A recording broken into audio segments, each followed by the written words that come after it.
सो hi everyone, welcome. तो before I start, quick disclaimer कि जो भी इंफॉर्मेशन हम आज बात करने वाले हैं it's only for educational purpose and basically आपको हेल्प करेगा टू फिगर आउट कि कैसे बैंक्स को एनालाइज करते हैं, कौन से मेजर नंबर्स देखते हैं, but none of them is a financial advice.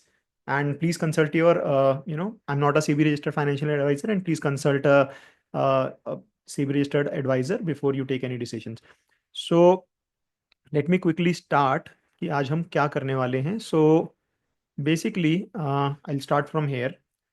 तो ये हमारा डैशबोर्ड है जहाँ पर हमारा सारा कंटेंट अवेलेबल रहता है। सो फॉर एग्जांपल यहाँ पे रिकॉर्डेड कंटेंट, शिपिंग डेटा वाला जो टूल है, WhatsApp community, Discord and obviously पूरा का पूरा ड्राइव यहाँ पर है। सो ये जो कंटेंट वाला फोल्डर है, ये मैं थोड़ा सा ब्रीफली इसलिए बता रहा हूँ क्योंकि काफ़ी लोग नए ज्वाइन कर रहे हैं, उनको नहीं पता कि क्या चीज़ कहाँ पे मिलेगी। सो this is the financially free dashboard जहाँ पे मैंने लॉग इन किया हुआ है। ये जो मेंबर वीडियोस हैं, इसके अंदर मेरे सारे के सारे रिकॉर्डेड वीडियोस रहते हैं, sorted by date and basically title उसमें लिखा रहता है कि एग्जैक्टली किसमें क्या है। इसमें हम जो भी रिसर्च करते हैं उसके उसकी डिटेल्ड शीट्स हो गई, उससे रिलेटेड डॉक्यूमेंट्स हो गए एंड एवरीथिंग वहाँ पे रहती है। एंड सारी कंपनीज की जो ये रिसर्च ट्रैकिंग शीट है जिसमें हम जो जो पास्ट में कवर्ड हैं उसमें उन सबका चार्ट एंड बेसिकली जो हम वैल्यूएशन करते हैं उसके हिसाब से कैगर जो कि रेफर हो रहा है एक्चुअल वैल्यूएशन शीट से। तो आप चाहो तो यहाँ पे जा करके उसका फॉर एग्जांपल रिसर्च भी देख सकते हो। And this is not a ऐसा नहीं है कि भाई इतना रिटर्न दिख रहा है तो बस जाके खरीदना है। This is basically a probabilistic risk reward model कि भाई उसमें तीन केसेस रहेंगे सभी में, base case, worst case and best case. तो द आइडिया इज कि आप चार्ट जो आपने टेक्नो फंडा के हिसाब से देखा है, प्लस जो कैगर अपने को दिख रहा है, प्लस जो मार्केट का एनवायरनमेंट कैसे है, ये तीनों चीजें मिला करके and then after building your own conviction you can decide whether you want to research further, take a decision like whatever. So let me talk about the banking. तो मैं यहाँ पे पहुँचा हूँ अपनी रिसर्च पे। सो इसमें कंटेंट में, रिसर्च में, इमर्जिंग थीम्स में, थीम में, बैंक में, यहाँ पर मेरे पास मिल गया मुझे। So this is the sheet that I was showing you. So इसमें हमने किया क्या है। So before I talk about कि एग्जैक्टली क्या क्या किया है, मैं थोड़ा सा आपको कुछ डेटा दिखा देता हूँ। सो इस पर्टिकुलर सेशन के लिए हमने जो जो कंपनीज कवर करी हैं वो प्राइवेट बैंक्स हो गए, पीएसयू बैंक्स हो गए, and also housing finance company, small finance companies and NBFCs. अभी हम बेसिकली एनबीएफसी को कवर नहीं कर पाए हैं। अभी आज के सेशन में मैं प्राइवेट बैंक्स और पीएसयू बैंक्स के बारे में बात करूंगा। तो एसेंशियली हमने हमने जो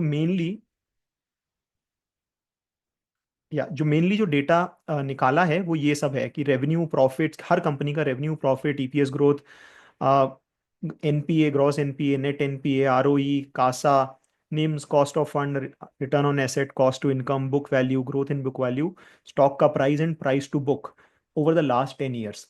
अब ये सुनने में कुछ ऐसा नहीं लगेगा कि बहुत ही ज़्यादा कॉम्प्लिकेटेड है, लेकिन एक्चुअली हमको पूरा हफ्ता लग गया ये एक एक नंबर मैन्युअली निकालने में।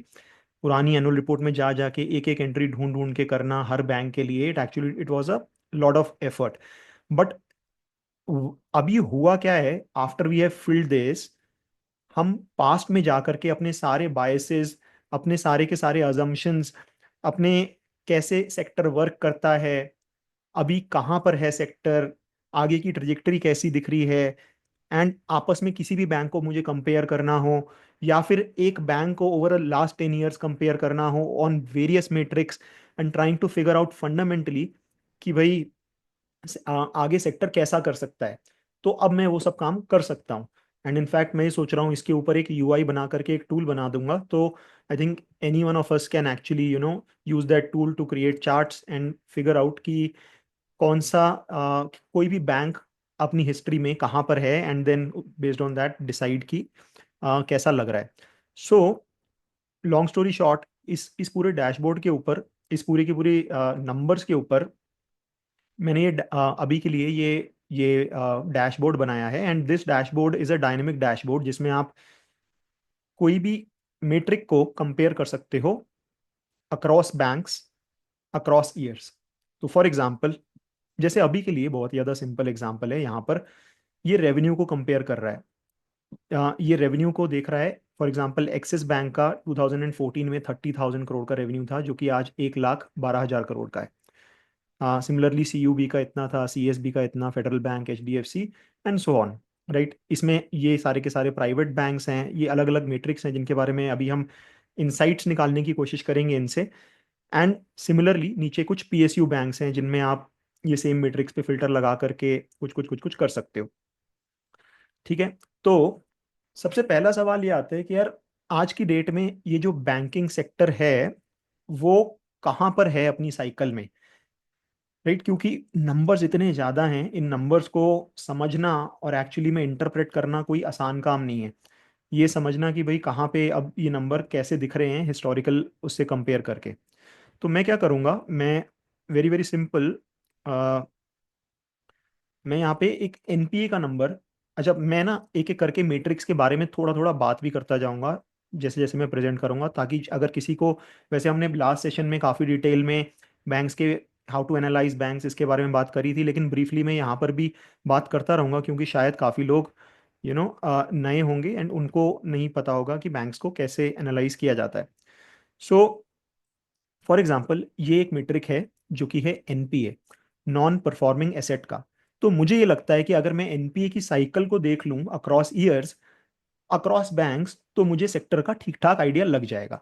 ठीक है, तो ये बेसिकली प्राइवेट बैंक्स का एनपीए रेशियो है। एनपीए का मतलब होता है नॉन परफॉर्मिंग एसेट। अगर सिंपल भाषा में कहूं तो अगर मैं 100 रुपए का लोन बांट रहा हूं तो उसमें से कितना लोन जो है लोग मुझे वापस नहीं कर रहे, वो होता है नॉन परफॉर्मिंग एसेट। अब उसमें भी एक चीज होती है ग्रॉस एनपीए और एक होता है नेट एनपीए। तो ग्रॉस एनपीए होता है कि भाई इतने लोग वापस नहीं कर रहे, और नेट एनपीए का मतलब ये होता है कि भाई आ, उसमें से काफी चीजें मैं ऑलरेडी रिकॉग्नाइज कर चुका हूं और मैं उसके लिए लॉस बुक कर चुका हूं, मैं ये मान चुका हूं कि ये मुझे वापस नहीं मिलेगा। तो आफ्टर, उसे कहते हैं प्रोविजनिंग, कि जितना मैंने ऑलरेडी मान लिया, अब वो प्रोविजनिंग करने के बाद जो एनपीए बचता है मेरी बुक्स पे, यानी कि ये मुझे उम्मीद है, ये लोग मुझे पैसे वापस नहीं दे रहे हैं लेकिन मुझे अभी भी उम्मीद है कि ये पैसा मुझे वापस मिलेगा, वो होता है नेट एनपीए। तो 2014 से लेकर के 2024 तक अगर आप एक्सिस बैंक को देखिए, अब मैं यहाँ पे थोड़ा डेटा पे जाऊंगा तो मैं थोड़ा स्लोली जाऊंगा एंड आप जिस रो की बात करूं आप उस पर ध्यान दीजिएगा ताकि आपको समझ में आए मैं क्या बोल रहा हूँ। तो एक्सिस बैंक का 0.4% का एनपीए हुआ करता था 2014 में। राइट, जो कि बहुत ही ज़्यादा अच्छा था। जितना ज़्यादा कम एनपीए ऑब्वियसली उतना ज़्यादा अच्छा। धीरे धीरे एनपीए बढ़ने लगा 2018 में। एक्सिस बैंक 17-18 में यहाँ पे इनके बहुत सारे लोगों ने पैसे देना बंद कर दिया, इसलिए एनपीए बढ़ के 0.4 से 3.4% तक चला गया। फिर 19 के बाद इन्होंने वापस से जो है रिकवरी शुरू करी एंड अभी आप देखो कंटिन्यूसली रिकवरी हो रही है, डिक्लाइन डिक्लाइन डिक्लाइन, और आज की डेट में हिस्टोरिकली बेस्ट एनपीए के आसपास है 0.31%, जिसमें अभी एक्सिस बैंक की बात कर रहा हूँ। तो इन शॉर्ट नंबर्स में कोई इशू नहीं है, एनपीए के नंबर्स जो हैं। So somebody is asking how did you obtain the NPA data? Can you educate on that also? तो ये सारा डेटा कंपनी की एनुअल रिपोर्ट और इन्वेस्टर प्रेजेंटेशन में अवेलेबल होता है। तो कुछ भी ऐसा नहीं है कि मैंने खुद से कुछ बनाया है, everything is available, just that you have to put in the effort. आपको मैनुअली जा करके एक एक डेटा को निकाल करके लाना पड़ता है। तो आप यहाँ पे देख सकते हो, जैसे मैं कुछ और बैंक्स की बात करता हूँ, आपको यहाँ पे क्लियर ट्रेंड दिखेगा। मैंने क्या किया, ये रो वाइज ना मैंने यहाँ पे वो कंडीशनल कलरिंग लगाई हुई है। तो आपको ये दिखेगा कि भाई यहाँ पे ग्रीन है, फिर सेंटर में रेड हुआ, और फिर अभी 23-24 में वापस से ग्रीन हुआ। राइट, तो इसका मतलब ओवरऑल जो बैंकिंग की साइकिल थी वो यहाँ पे बहुत अच्छी थी, यहाँ पे खराब हुई, और फिर उसके बाद यहाँ पे वापस अच्छी होनी शुरू हो गई है पिछले 2 सालों से। और अभी पोस्ट कोविड मतलब अभी one of the best cycles चल रही है for most of the banks. Right, तो ये हो गया प्राइवेट बैंक्स की बात। आप यहाँ पे फॉर एग्जांपल किसी और बैंक का देखते हैं, फॉर एग्जांपल एचडीएफसी बैंक का देखते हैं। अब देखिए यहाँ पे ना आपको एकदम क्लियरली ये समझ में आने लगेगा यार कौन सा बैंक अच्छा है, कौन सा बैंक बेकार है, मतलब बेकार इन द सेंस कौन सा बैंक।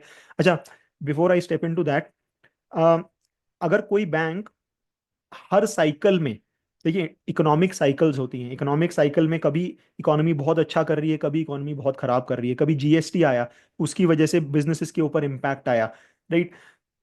तो कहीं ना कहीं काफी लोग जो है वो लोन की किस्तें देना बंद कर देंगे, तो एनपीए स्पाइक होगा।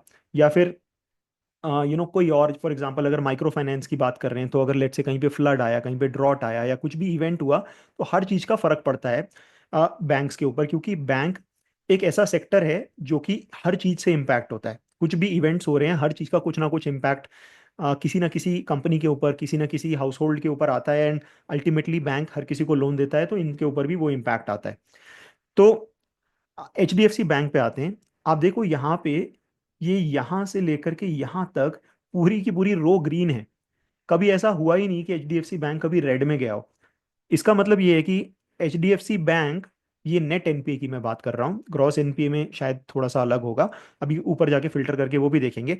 बट मोटा मोटा एचडीएफसी बैंक ऐसा बैंक है जो एकदम क्रीम ऑफ द क्रीम को लोन देता है। और इस वजह से इनके जो एनपीए होते हैं वो बहुत ही, मतलब इवन चाहे एनवायरनमेंट खराब भी हो रहा है, तो भी वो एनपीए बढ़ता नहीं है, बहुत ज़्यादा हिस्टोरिकली नहीं बढ़ा है। एंड इसीलिए हमेशा से एचडीएफसी बैंक को एक, आप बोल सकते हो कि थोड़ा सा प्रीमियम दिया जाता था कंपेयर टू अदर बैंक्स, जो कि आज की डेट में ऐसा नहीं है। And that is what makes it lucrative, and there is a reason अभी क्यों नहीं है, वो सब आगे बात करेंगे। जैसे आईसीआईसीआई की बात करूं, तो आईसीआईसीआई यहाँ पर आप देख सकते हो 1.6%। ये 16, 17, 18 में अचानक से बहुत ही ज़्यादा खराब परफॉर्म किया था। एनपीए 5% हो गए थे। किसी भी प्राइवेट बैंक में एक्सेप्ट फॉर येस बैंक इतने ज़्यादा खराब एनपीएज नहीं हैं जितने कि इस साइकिल में आईसीआईसीआई बैंक के हुए थे। अगर किसी को पता है कि यहाँ पर क्या हुआ था 2017-18 के आसपास आईसीआईसीआई में, तो प्लीज़ एक बार कमेंट में बताइएगा। एंड बाय द वे, अगर अभी की बात करें, yes, so Chanda Kochhar, I think, and that is true. तो आपको पता होगा वो वीडियोकॉन वाला, उन्होंने अपने हस्बैंड को जो है उनको लोन दिलवाया था, एंड बेसिकली उन सब की वजह से एनपीएस बहुत ज़्यादा बढ़े थे। तो यहाँ पे हर बैंक की स्टोरी आपको समझ में आएगी। आपको याद होगा 2020 में येस बैंक डिफॉल्ट करा था, तो ये यहाँ पर येस बैंक की स्टोरी यहाँ पर समझ में आ रही है कि यार ये अचानक से बहुत ही ज़्यादा रेड हुआ था। साउथ इंडिया बैंक आपको यहाँ पे दिखेगा कि यहाँ पे साउथ इंडिया बैंक में कुछ हुआ था। ठीक है, आपको सीएसबी बैंक में यहाँ पे दिखेगा कि 15 से लेके 18 के बीच में कुछ हुआ था। तो मेरा मतलब ये है कि अ, जो कोई भी बैंक होता है, क्योंकि वो एक लेवरेज बिजनेस है, इसका मतलब है बैंक दूसरों के पैसे से खेलता है, यानी कि हमारे पैसे से खेलता है। हमारा जो सेविंग अकाउंट है, हमारा जो फिक्स डिपॉजिट है, उसी को आगे दूसरे लोगों को देता है। अगर वो बेसिकली इस पूरे बैंक की इक्वेशन की दो साइड्स हैं। पहली साइड है कि वो जो पैसा ले रहा है वो कितना सस्ते से सस्ते में पैसा ले सकता है, यानी कि सेविंग और एफडी पे कितना कम इंटरेस्ट दे सकता है, कितने सस्ते सस्ते में पैसा ले सकता है, राइट। ये हो गई मेरी लाइबिलिटी साइड। और दूसरा है, मैं जो लोन्स दे रहा हूँ वो मैं कितने महंगे से महंगे पे, या मतलब ऐसे लोगों को जो डिफॉल्ट ना करें, जितना ज़्यादा इफिशिएंटली मैं यू नो लोन दे सकता हूँ। ये हो गई मेरी एसेट साइड। और तीसरा एक होता है कि बेसिकली मेरे जो ऑपरेशनल खर्चे हैं, मैं उन्हें कितना ज़्यादा कम कर सकता हूँ। ऑपरेशनल खर्चों का मतलब है कि जैसे मेरे कम से कम एम्प्लॉयज़, कम से कम ब्रांचेज, एटीएम का खर्चा, इंटरनेट बैंकिंग का खर्चा, एंड सो ऑन, राइट। तो कोई भी बैंक के लिए ये तीन चीज़ों को, जो हर तीनों चीज़ों को परफेक्टली मैनेज कर पाता है, वो एक बहुत ही ज़्यादा ज़बरदस्त बैंक की कैटेगरी में आता है। तो एचडीएफसी बैंक की अगर हम एसेट, सॉरी, लाइबिलिटी साइड देखें, सॉरी, एसेट साइड देखें, तो इनकी एसेट साइड बहुत ही ज़्यादा ज़बरदस्त है। इन्होंने पास में कभी भी कुछ प्रॉब्लम नहीं हुआ है। वेरेज बाकी सभी बैंक्स के साथ कुछ ना, अच्छा, इनफैक्ट आप यहाँ पे एक कोटक बैंक को देखिए। कोटक बैंक 0.9, 0.8, 0.7, 1.2, एक भी ईयर नहीं है जहां पर रेड हुआ हो। या तो मैक्सिमम वाइट हुआ है या ग्रीन रहा है। एंड अभी भी देखोगे तो 0.3% एनपी है, which is almost one of the best. तो इसीलिए आप कोटक बैंक को देखोगे और एचडीएफसी बैंक को देखोगे, तो ऐसा बोला जाता है कि भाई ये काइंड ऑफ मोस्ट बेस्ट लोगों को, नॉट बेस्ट लोगों को, मतलब बेस्ट आप बोल सकते हो कंपनीज को, या ऐसे लोगों को लोन देते हैं बहुत ही ज़्यादा ड्यू डिलिजेंस करके, कि इनके जो एनपीएस हैं वो बहुत ज़्यादा नहीं बढ़ते। ठीक है, तो ये हमें समझ में आया एनपीए की साइकिल कहाँ पर है। अब समझते हैं बाकी रेशियोज कहाँ कहाँ पर है। तो फॉर एग्जांपल एक रेशियो है मेरा निम्स, ठीक है। तो निम का मतलब है नेट इंटरेस्ट मार्जिन।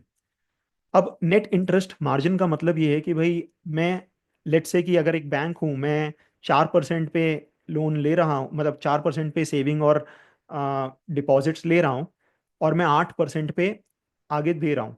तो जो बीच का जो डिफरेंस हो गया वो हो गया स्प्रेड, उसे बोलते हैं स्प्रेड। अब उसमें जो भी खर्चे वर्चे करने के बाद जो बचा वो होता है निम, यानी नेट इंटरेस्ट मार्जिन।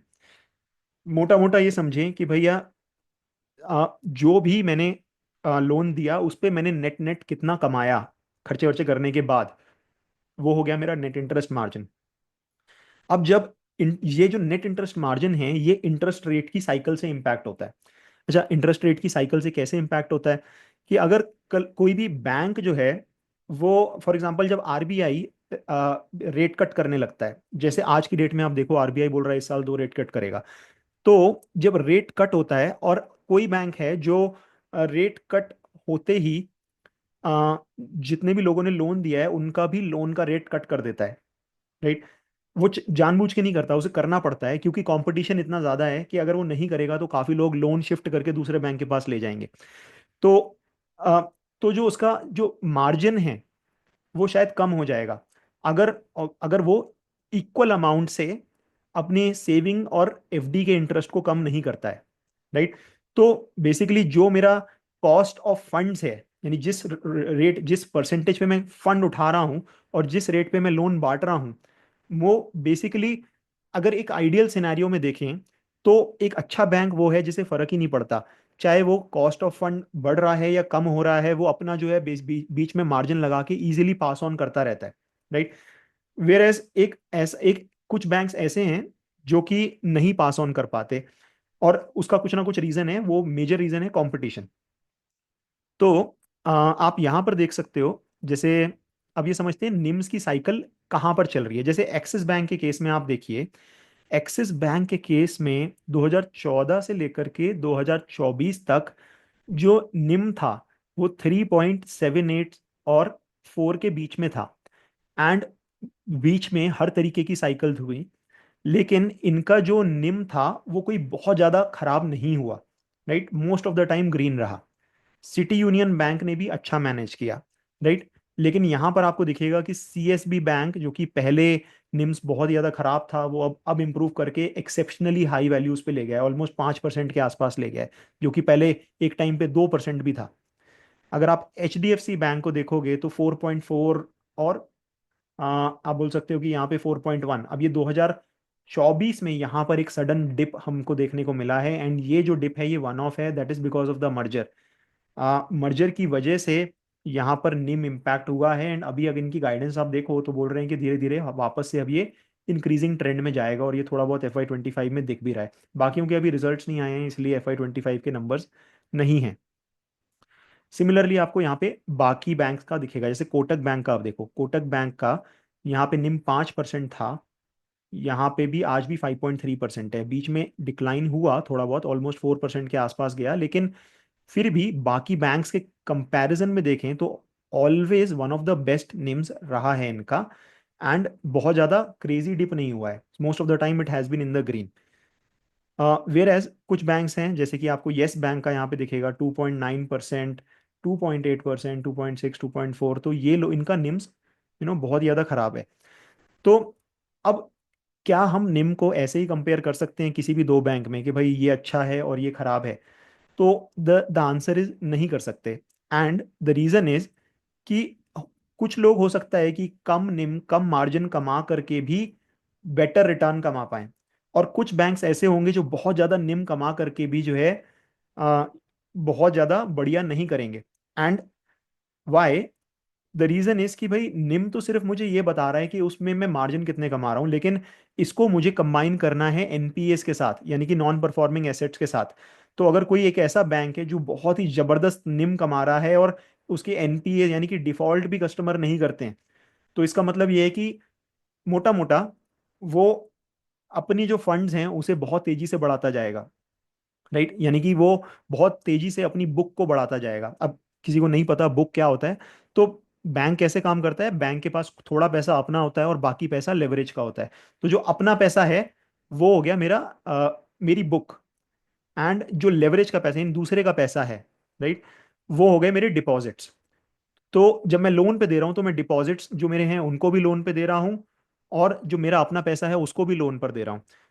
तो अगर मैं यहाँ पर मार्जिन्स तो बहुत ही जबरदस्त कमा रहा हूँ लेकिन एनपीए कंट्रोल नहीं कर पा रहा हूँ। जैसे कि एग्जांपल के तौर पे यहाँ पर आप देखिए, आईसीआईसीआई बैंक के केस में ही यहाँ पर आप देख सकते हो क्या हुआ 2017-18 में। एनपीएस बहुत ही ज़्यादा बढ़ गए। तो 17-18 में आईसीआईसीआई बैंक के यहाँ पर आप देखो निम्स भी थोड़े से डिक्लाइन हुए हैं। लेकिन इसका इम्पैक्ट क्या हुआ, इसका इम्पैक्ट आपको दिखेगा यहाँ पर जब आप बुक वैल्यू को कंपेयर करोगे। तो मैंने यहाँ पे ड्रॉप डाउन में जाकर के बुक वैल्यू डाला। तो बुक वैल्यू देखिए, कुल मिलाकर कोई भी धंधा मैं कर रहा हूँ बैंक का, तो मेरा एंड गोल क्या है, मेरा एंड गोल ये है कि भाई मैं दूसरे के पैसे से अपना पैसा बढ़ाता जाऊं। यानी कि दूसरों का पैसा यानी आपका और हमारा पैसा जो कि सेविंग, करंट अकाउंट और फिक्स डिपॉजिट्स में पड़ा है, उसको लोन पर दे करके, एफिशिएंटली लोन पर दे करके जो मैं कमाई कर रहा हूँ वो अल्टीमेटली मेरे पैसे में बढ़ता जा रहा है, यानी कि मेरी मेरी बुक बढ़ती जा रही है। तो अब ये जो बुक है, इसका मतलब ये है कि भाई सारे खर्चे सब कुछ अगर मैं आज बैंक को बेच दूं, इतना पैसा बैंक के पास अपना है। और ये जो नंबर्स आप देख रहे हैं ये है बुक वैल्यू पर शेयर, यानी कि एक शेयर की जो बुक वैल्यू है वो। अब इसके एब्सोल्यूट नंबर मुझे कुछ भी नहीं बताता, लेकिन अगर मैं इसका इसको नंबर ऑफ शेयर से मल्टीप्लाई करूंगा उस टाइम पे, तो मुझे ये पता चल जाएगा कि भाई कितने करोड़ रुपए बैंक के पास ऐसे हैं जो अपने हैं। आज की डेट में अगर बैंक बंद कर दिया जाए तो इतने पैसे बैंक के पास रहेंगे। ठीक है।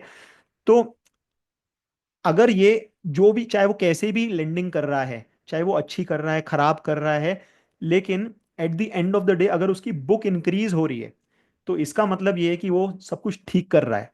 वेयर एज वो ग्रोथ तो बहुत ही जबरदस्त दिखा रहा है। वो बोल रहा है यार मैं हर साल अपनी लोन ग्रोथ को 50% से बढ़ाता हूँ, 40% से बढ़ाता हूँ। लेकिन जो लोन ग्रोथ है वो बढ़ाने के लिए मैं इक्विटी को डाइल्यूट कर देता हूँ। इक्विटी को डाइल्यूट कर देता हूँ मतलब कि मैं हर बार नए लोगों से पैसे रेज कर लेता हूँ। मैं जो लोन बांटता हूँ वो ऐसे लोगों को बांट देता हूँ जो कि डिफॉल्ट कर जाते हैं। तो इवन दो मेरी, तो बैंक में कभी भी ग्रोथ जो है वो मैटर नहीं करता। आप कुछ कुछ बैंक्स ऐसे हैं, जैसे काफी लोग आईडीएफसी बैंक को बोलते हैं कि आईडीएफसी बैंक को देखो, आईडीएफसी बैंक को देखो। अब आईडीएफसी बैंक को अभी हम यहाँ पर देखेंगे, आईडीएफसी बैंक में ग्रोथ बहुत ही जबरदस्त है, लेकिन क्या उसकी बुक उस स्पेस पे ग्रो कर रही है, वो हमें देखना है, वो इंपॉर्टेंट है। क्योंकि अगर आप ग्रो तो बहुत तेजी से कर रहे हो, रेवेन्यू तो बहुत तेजी से ग्रो कर रहे हो, एडवांसेस यानी कि लोन तो बहुत ज्यादा बांट रहे हो, लेकिन आप वापस नहीं कलेक्ट कर पा रहे हो, तो फिर उस लोन बांटने का कुछ खास फायदा है नहीं। तो यहाँ पर आप देख सकते हो एक्सिस बैंक के केस में, फॉर एग्जाम्पल यहाँ पे आपको दिखेगा, इनफैक्ट ये 162 रुपीज़ की बुक थी, फिर 188, 223, 232, 247, स्टेडिली बढ़ रही है, धीरे धीरे बढ़ रही है, लेकिन हर साल बढ़ रही है। ठीक है। वेयर एज यहाँ पर अगर आप येस बैंक की देखिए, येस बैंक के केस में ये 197, 279, 327, 483 तक गई। ठीक है। और यहाँ पर हुआ बड़ा सा डिफॉल्ट, आपको याद है उस टाइम पे जब येस बैंक डूबने की कगार पे था, फिर बाकी लोगों ने इसमें पैसा डाला एंड एवरीथिंग हैपन। तो जो बुक थी वो 483 रुपीज से गिर करके 111 रुपए की आ गई। और उसके बाद यहाँ पर इन्होंने और फंड रेज करे तो बुक 17 रुपए की आ गई, फिर 13 रुपए की आ गई। ठीक है। तो देखिए मोटा मोटा जो बैंक की जो पूरी की पूरी स्टोरी है ना, वो बुक वैल्यू से आपको समझ में आ जाएगी कि भैया बैंक के धंधे में बुक पे क्या हो रहा है। फॉर एग्जाम्पल, कोई भी अच्छा बैंक, कोई भी खराब बैंक, अब आप इसको आप स्टॉक प्राइस के साथ कंपेयर कर सकते हो, 100% कोरिलेशन आपको मिलेगा। अगर कोई एक ऐसा बैंक है जिसकी बुक हर साल बढ़ती जा रही है वर्सेस एक ऐसा बैंक है जिसकी बुक यू नो जो कि ग्रो, रेवेन्यू बहुत जबरदस्त ग्रो कर रहा है, सब कुछ बहुत ही अच्छा लग रहा है, लेकिन बुक नहीं बढ़ रही है बिकॉज कहीं ना कहीं पे लीकेज है, तो आपको स्टॉक प्राइस में नीचे जाता हुआ मिलेगा। सो किसी ने पूछा इज इट पर share book value and split is also, yes split वगैरह इसमें सब कंसिडर्ड है, एंड इट इज पर शेयर बुक वैल्यू, यस। तो यहाँ पर आईडीएफसी के नंबर्स आपको नहीं दिखेंगे क्योंकि यहाँ पे मर्जर हुआ था, मुझे उससे पहले के नंबर नहीं मिल पाए। बट मोटा मोटा अब इसमें आप कंपेयर करिए कौन सा एक अच्छा बैंक आपके हिसाब से है और कौन सा एक खराब बैंक है। फॉर एग्जाम्पल एचडीएफसी को देखते हैं। एचडीएफसी 77, 123, 144, 175, 205, 274, 312, 370, 433, 502, 580। ठीक है। हर साल बुक ग्रो हो रही है, एंड इसीलिए एचडीएफसी बैंक को बोला जाता है वो 20% ग्रोथ वाला बैंक। हालांकि अभी इसकी ग्रोथ थोड़ी स्लो डाउन हो गई है इस साल भी, हालांकि अब ये 682 पे पहुंच गया है, तो बुक वैल्यू की ग्रोथ में कुछ इशू नहीं है। ये स्टॉक इसलिए नहीं चल रहा था क्योंकि इसको जो प्राइस टू बुक रेशियो है वो वैल्यूएशन मल्टीपल नहीं मिल रहा था। लेकिन अगर आप अंडरलाइन देखते हैं तो फिर इसमें कुछ इशू नहीं नहीं नजर आता कोई बहुत ज्यादा, राइट। आप कोटक को देखिए, जबरदस्त। आप किसी और बैंक को उठाकर देखिए, फॉर एग्जांपल आप यहाँ पे करूर व्यासा को देखिए। इसमें कलर को प्लीज मत कंसिडर करिएगा क्योंकि यहाँ पे कलर्स जो हैं वो पूरी टेबल पे लगे हुए हैं, तो जो छोटे नंबर हैं वो अपने आप रेड में आ रहे होंगे। बट बट नंबर्स को अगर आप देखिए, नंबर्स के ट्रेंड को, तो आपको समझ में आएगा कि कहाँ पर अच्छा है कहाँ पर खराब है। तो कर्नाटका बैंक को देखिए, 152 से धीरे धीरे धीरे धीरे आज 287 पे आया है। यानी कि पिछले 10 सालों में डबल हुई है बुक। तो उतनी ज्यादा मतलब ग्रो हुई है, इट इज स्टेडी, लेकिन उतनी जबरदस्त तरीके से ग्रो नहीं हुई है। वेयर एज सेम पीरियड में आप एचडीएफसी बैंक को देखो, 77 से 580 पहुंच गया है, राइट। यानी कि इनकी जो लेंडिंग है वो बहुत एफिशिएंट रही है, एंड मतलब जबरदस्त ग्रोथ रही है। अ, यहाँ पे आप बुक वैल्यू ग्रोथ को भी कंपेयर कर सकते हो। तो अब आपको ये दिख गया कि किस पीरियड में मतलब ये ईयर ऑन ईयर ग्रोथ है। तो आपको यहाँ पर दिखेगा कि भाई यहाँ पर सभी बैंक्स के लिए बहुत ही ज़्यादा तेजी से ग्रोथ आ रही थी, ठीक है। फिर ये एक पीरियड आया जहाँ पर ग्रोथ स्लो डाउन हुई। फिर एक पीरियड आया 2022 से 24 तक जहाँ पे वापस से एक्सेलरेट हुई, ठीक। अब कुछ बैंक ऐसे होते हैं जो कि तेजी में बहुत तेज ग्रो कर जाते हैं और फिर उसके बाद पूरा का पूरा गिव अप कर देते हैं। जैसे कि आपको यहाँ पर फॉर एग्जांपल आईसीआईसीआई बैंक के केस में यहाँ पे वो दिखेगा। यहाँ पे बहुत तेजी से ग्रोथ आई लेकिन यहाँ पे ग्रोथ स्लो डाउन हो गई। एंड ग्रोथ स्लो डाउन होने का रीज़न ये है कि कोई भी बैंक अगर उसके एनपीए बढ़ने लगता है तो भले ही इंडस्ट्री में बहुत ही ज़बरदस्त डिमांड हो, वो क्या करता है, वो लोन बांटता नहीं है, वो थोड़ा डर जाता है। वो कहता है भाई क्या पता मैं मेरी लेंडिंग में ही कुछ इशू है, मैं भी थम जाता हूँ। तो यहाँ पर आप देखिए, यहाँ पे इसी पीरियड में एचडीएफसी बैंक ग्रो करता रहा 17 से 20 के बीच में, लेकिन आईसीआईसीआई बैंक की ग्रोथ थम गई। And there was a reason, क्योंकि एनपीए बढ़ गए। तो आईसीआईसीआई बैंक वाले डर गए, उन्होंने नए लोन बांटना कम कर दिए, राइट। वेयर एज आपको फॉर एग्जांपल यहाँ पे आपको कर्नाटक साउथ इंडिया बैंक दिखेगा फॉर एग्जांपल, ग्रो करा है, फिर एक पीरियड में कुछ भी ग्रोथ नहीं आई है। एंड इस पीरियड में अगर आप एनपीए को कोरिलेट करेंगे ना, तो एकदम 100% कोरिलेशन मिलेगा आपको कि जिस पीरियड में ये लोग लोन ग्रोथ, सॉरी ये बुक वैल्यू की ग्रोथ है, यहाँ पे एडवांसेस की ग्रोथ भी दिख जाएगी। अच्छा, इसके नंबर्स अभी पूरी तरीके से नहीं डले हैं, but I will put it. तो मैं बात कर रहा था, सॉरी हाँ, बुक वैल्यू ग्रोथ की। तो हाँ, तो बेसिकली इन नंबर्स को देख करके हमको समझ में आया कि भाई कौन से बैंक अच्छे हैं, कौन से बैंक ज़्यादा अच्छे नहीं हैं, और आज की डेट में कौन से बैंक अच्छा कर रहे हैं। तो आज की डेट में अगर बात करें तो सभी बैंक की ग्रोथ बहुत ही अच्छी आ रही है। ऑलमोस्ट 15% से ज़्यादा की आ रही है सभी बैंक्स की, लेकिन कुछ बैंक है जो ज़्यादा ग्रो कर रहे हैं। फॉर एग्जांपल यहाँ पे सीएसबी बैंक, यहाँ पर उसके अलावा फॉर एग्जांपल ये आईसीआईसीआई बैंक। तो अ, ये हो गई ग्रोथ इन। सो एक मिनट, कुछ क्वेश्चन ले लेते हैं। Can we have this sheet shared at the end of the session? So ये शीट सबके साथ शेयर्ड है, ये ऑलरेडी ड्राइव पे पड़ी है। आपको रिसर्च में ये वाली शीट है, थीम रिसर्च में मिल जाएगी बैंक्स के अंदर, बैंक्स के नाम, ये बैंक स्लैश एनबीएफसी एनालिसिस के नाम से, and you can actually play around with it. In fact इसके ऊपर I try to build a UI as well, so that you don't have to go to the sheet. We can't use these filters if we want to see different matrix. Sorry मैं समझा नहीं आपका question. Different matrix, आपको कौन सा matrix की बात कर रहे हो आप जो इसमें नहीं है? मेज, अच्छा मतलब जो इसमें है वही है बेसिकली, जो जिसका डेटा हमने निकाला है। सो आगे बढ़ते हैं, आगे आते हैं कॉस्ट टू इनकम रेशियो पे। So cost to income ratio का मतलब ये है कि भाई बैंक अपने खर्चों को कैसे मैनेज कर रहा है, यानी कि बैंक की जो ब्रांचेज हैं उनका जो खर्चा है, जो भी वो प्रॉफिट कमा, जो भी इनकम कमा रहे हैं उसका कितना परसेंट है, राइट। तो फॉर एग्जांपल आप अगर इस कॉलम को कंपेयर करिए तो आप किसी भी बैंक में कंपेयर कर सकते हैं। For example axis versus HDFC versus south India bank versus Kotak, आप कंपेयर कर सकते हो और ये पता लगा सकते हो कि किसके खर्चे कम हैं, जिसका कॉस्ट टू इनकम कम है वो ज़्यादा एफिशिएंटली ऑपरेट करता है, राइट। तो जैसे कि यहाँ पे आपको दिखेगा कि आईसीआईसीआई बैंक सिर्फ 38% ही खर्च करता है, ये FI14 की बात कर रहा हूँ। Whereas another bank like CSB bank 80% खर्च करता था, जो अपने ऑपरेशनल खर्चे हैं। अब इसका एक रीज़न ये भी है कि जब कोई बैंक नया होता है तो उसके ब्रांचेस शुरू में अपफ्रंट खर्चा होता है, और रिटर्न आना धीरे धीरे बैंक को सेटअप होने में, एस्टैब्लिश होने में टाइम लगता है। और इस वजह से जो ये कॉस्ट टू इनकम है वो किसी भी बैंक का मेच्योर, जब तक वो बैंक मेच्योर नहीं हो जाता तब तक परसेंटेज वाइज काफ़ी हाई लगता है। और खास बात यह है कि अगर कोई भी कंपनी मतलब अब वो मेच्योर नहीं हुई होती है, कोई भी बैंक मेच्योर नहीं होता है, तब तक जो मार्केट है उसको ज़्यादा वैल्यूएशन भी नहीं देती है।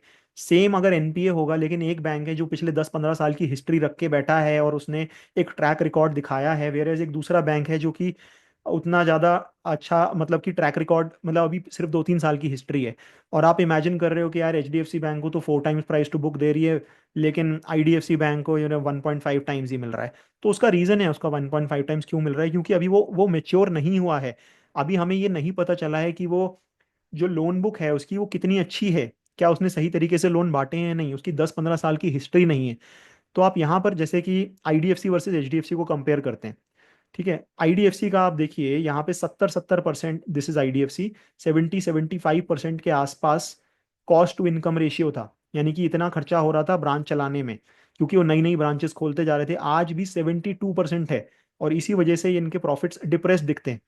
वेयर, अगर आप एक HDFC बैंक को देखोगे या ICICI बैंक को देखोगे तो इनका 40% के आसपास है। तो कहाँ 40% और कहाँ 70%, देर is a crazy amount of difference. लेकिन आप यहाँ पे ट्रेंड कंपेयर कर सकते हो कि भाई क्या वो एक सही ट्रेंड में जा रहा है। फॉर एग्जाम्पल, यहाँ पे IDFC बैंक, ये 2 साल का डेटा मुझे नहीं मिला तो यहाँ पे जीरो दिख रहा है, बट IDFC बैंक का आप देखो 75 से धीरे धीरे धीरे धीरे एक डिक्लाइनिंग ट्रेंड पर है। यहाँ पे बीच में मर्जर हुआ था तो नंबर्स थोड़े से आपको अलग दिखेंगे because of the merger, but more और less I think this is the story.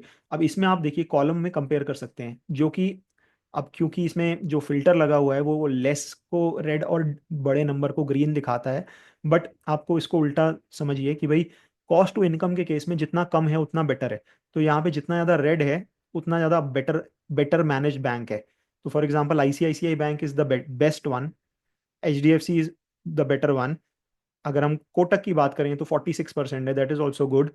Axis is good. तो ये चार बैंक्स कॉस्ट टू इनकम में अच्छे हैं। Whereas City Union, CSB या South India bank, Yes bank, ये सब खराब कर रहे हैं in terms of cost to income. And there is a reason, because ये अभी उतने ज़्यादा मेच्योर नहीं हुए हैं, एंड दिखता भी है। आप एक HDFC बैंक में जाकर देखिए कितनी भीड़ होती है। सो कलर कोडिंग एक्चुअली वो जेनेरिक लगी हुई है इसके ऊपर, क्योंकि वो किसी के लिए बड़ा बेटर है, किसी के लिए छोटा बेटर है, इसीलिए बेसिकली इसका एक सेपरेट पिवट मैं बना दूंगा इसके नीचे, ताकि जिनके लिए छोटा बेटर है वो अलग तरीके से कलर कोडिंग लग जाए। But I did not realise कि यहाँ पे दो मतलब अलग अलग तरीके से मुझे करना चाहिए, मैं भूल गया। But anyways, I think cost to income के केस में आपको समझ में आया होगा कि भाई कौन सा बैंक बेटर है। अब आते हैं कासा। सो कासा का मतलब होता है करंट अकाउंट सेविंग अकाउंट, अ, जिसका मतलब ये है कि भाई जितना ज्यादा कासा ज्यादा होगा उतना बेटर। कासा का मतलब होता है कि सस्ता डिपॉजिट, जितना ज़्यादा सस्ता डिपॉजिट आपको मिल रहा है उतना ज़्यादा बेटर है। यानी कि HDFC बैंक में आप FD कराते हो, या HDFC बैंक में अगर आप सेविंग अकाउंट खुलवाते हो तो आज की डेट में 2.5% का इंटरेस्ट मिलता है, ठीक है। आप IDFC बैंक में अगर आप आ, वो कराते हो, सेविंग अकाउंट खोलते हो तो आज की डेट में 6.5-7% का इंटरेस्ट मिलता है, ठीक है। इसका मतलब ये है कि HDFC बैंक सस्ते में पैसा उठाता है, और इस वजह से वो सस्ते में लोन बांटता है। HDFC बैंक से आप होम लोन लेने जाओगे 8.5% पे मिल जाएगा, IDFC बैंक पे लेने जाओगे 10.5-11% पे मिलेगा। एंड वही डिफरेंस है। अब क्योंकि अब IDFC और HDFC आपस में compete नहीं कर सकते, क्योंकि दोनों का कॉस्ट ऑफ फंड्स, या कासा बोल दो या कॉस्ट ऑफ फंड बोलो, बहुत ज्यादा डिफरेंट है, राइट। तो इस वजह से जो मेरी कस्टमर की क्वालिटी है वो भी कॉम्प्रोमाइज होगी। जो मेरा बेस्ट कस्टमर है, जो कि फॉर एग्जाम्पल एक सैलरीड कस्टमर है जो कि 50 लाख 1 करोड़ का पैकेज कमा रहा है, किसी अच्छी जगह पे जॉब कर रहा है, उसके पास सारे ऑप्शंस खुले हुए हैं, उसको हर बैंक लोन देने के लिए तैयार बैठा है, हर कोई उसकी लाइन लगा के पीछे पड़ा है कि हमसे लोन ले लो, राइट। एंड वो अपने हिसाब से चूज करता है, भाई जो मुझे सबसे सस्ता लोन देगा मैं उससे जा करके लूंगा। वेर एज कोई एक और है जिसका क्रेडिट स्कोर अच्छा नहीं है, जिसके पास जिसकी लेट से कोई शॉप है, उसके पास कोई पक्के कागज नहीं है, वो 10 बैंक में जा रहा है और फिर भी 2 बैंक ही बोल रहे हैं कि हम लोन देंगे, बाकी 8 बैंक उसे लोन देने को तैयार नहीं है। और जो लोन दे भी रहे हैं वो उसे 12% 14% का होम लोन ऑफर कर रहे हैं। तो इस वजह से बेसिकली होता क्या है कि जो क्वालिटी ऑफ कस्टमर है वो भी बाइफरकेट हो जाती है। जो अच्छे क्वालिटी कस्टमर है वो अपने आप HDFC bank, ICICI bank, axis bank के पास पहुंच जाते हैं, क्योंकि वो लोएस्ट कॉस्ट पे दे रहे हैं।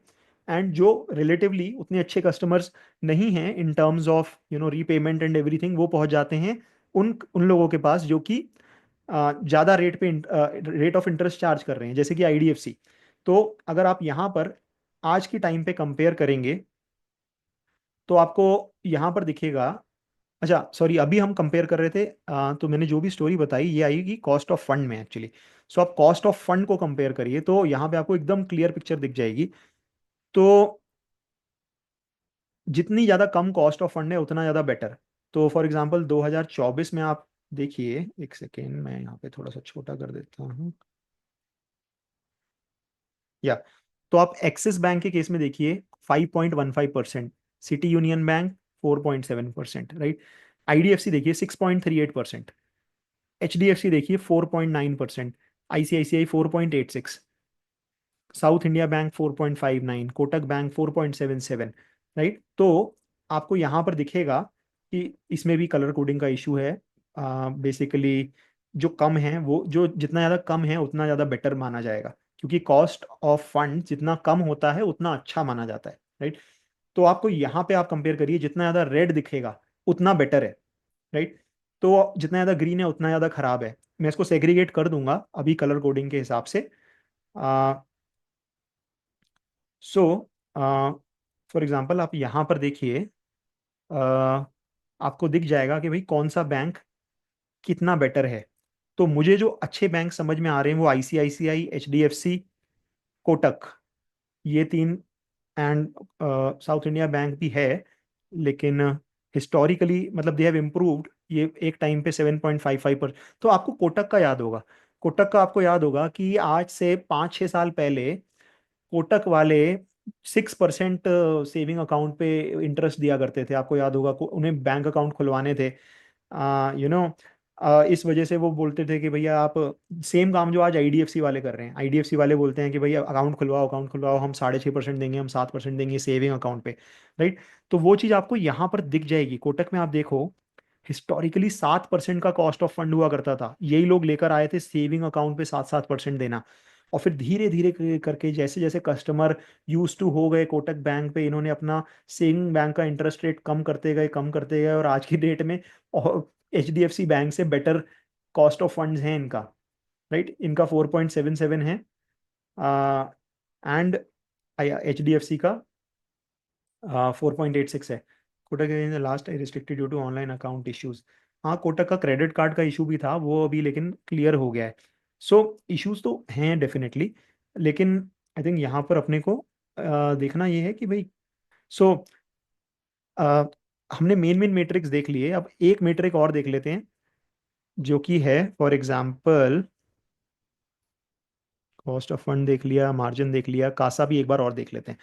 सो कासा में लेट्स से कि अगर आप करंट ईयर का ही देखते हैं तो करंट ईयर में यहाँ पे आपको दिखेगा 42%, 30 पर। तो इस कॉलम को आप देखिए, इस कॉलम में आपको समझ में आएगा कि कुछ बैंक्स हैं जहां पर बहुत सारे लोग सेविंग अकाउंट खुलवा रहे हैं, इस वजह से उनका कासा बहुत ही ज्यादा जबरदस्त है, जिसमें कि आईडीएफसी आ रहा है, राइट। तो आईडीएफसी में कासा एचडीएफसी आईसीआईसीआई सबको पीछे छोड़ रहा है 47%, जबकि एचडीएफसी आईसीआईसीआई 38% लोग ही कासा है, बाकी इन्हें नॉन फिक्स डिपॉजिट से उठाना पड़ रहा है।